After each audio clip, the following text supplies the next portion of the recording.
On the edge of Long Island's South Shore lies a stretch of beach known for its salty breeze, crashing waves, and a secret buried in the sand.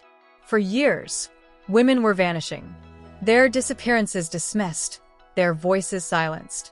But in December 2010, a single, desperate search would reveal the work of a predator hiding in plain sight. It started with one missing woman. It ended with a graveyard.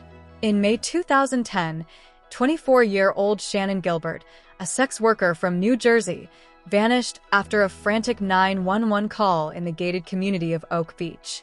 She was screaming for help, running, knocking on doors, then silence. Police launched a search along Gilgo Beach, but they didn't find her. Instead, they found someone else. If you're fascinated by how law enforcement pieces these chilling cases together, don't forget to subscribe to the channel so you never miss an update. On December 11, 2010, officers discovered a burlap-wrapped body in the underbrush. 2 days later, another. And then 2 more. By the end of the week, 4 women had been found, all wrapped the same way. All young, all sex workers, all posted ads on Craigslist, and all had disappeared between 2007 and 2010. This was no coincidence. This was a serial killer. The investigation that followed exposed a haunting pattern. As police combed the marshy shoreline, they uncovered even more victims, scattered over miles. A toddler, a young Asian male, partial remains. In total, 11 sets of human remains were discovered between 2010 and 2011. The media dubbed him the Long Island serial killer, or LISK. But the case soon hit a wall. Leads dried up. Public pressure mounted. Years passed, and the case went cold. Shannon Gilbert's body wasn't even found until December 2011, a full 18 months after she disappeared. Her death, police said, was accidental. Her family wasn't convinced, nor were the residents of Long Island. For over a decade, the LISK case remained one of the most frustrating unsolved crimes in America. But behind the scenes, a new task force was forming, driven by updated DNA technology, cell phone mapping, and a fresh look at old evidence. Then, in 2022, the puzzle finally began to click.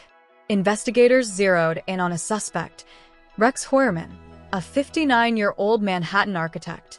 He had no criminal record, no red flags. He lived in Massapequa Park, just miles from Gilgo Beach. They matched a burner phone linked to one of the victim's final contacts to Heuermann. DNA recovered from a discarded pizza crust matched DNA found on a hair in the burlap used to wrap the bodies.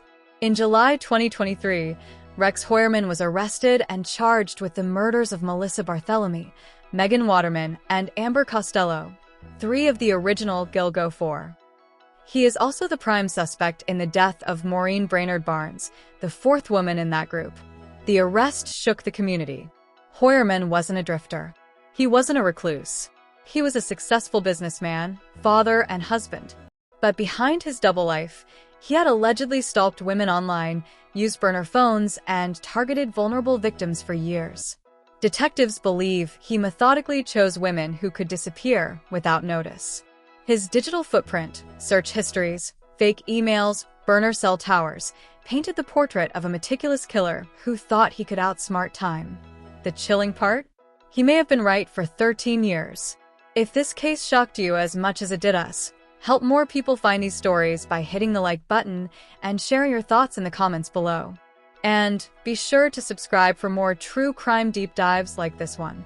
While Heuermann is behind bars, many believe the story isn't over. Not all 11 victims have been connected to him. Some investigators believe more than one killer may have used the Gilgo Beach area as a dumping ground. And Shannon Gilbert's death? Still ruled accidental. But her family continues to fight for justice, because without her 911 call, the victims might still be buried and forgotten. This isn't just the story of one monster. It's the story of a system that didn't listen, of lives that were devalued, and of families who waited far too long for answers.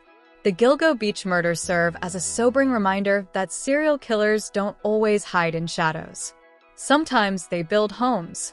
Sometimes they commute to work. And sometimes they pass you on the street. Stay safe. Stay aware. And don't forget, some monsters wear masks made of ordinary.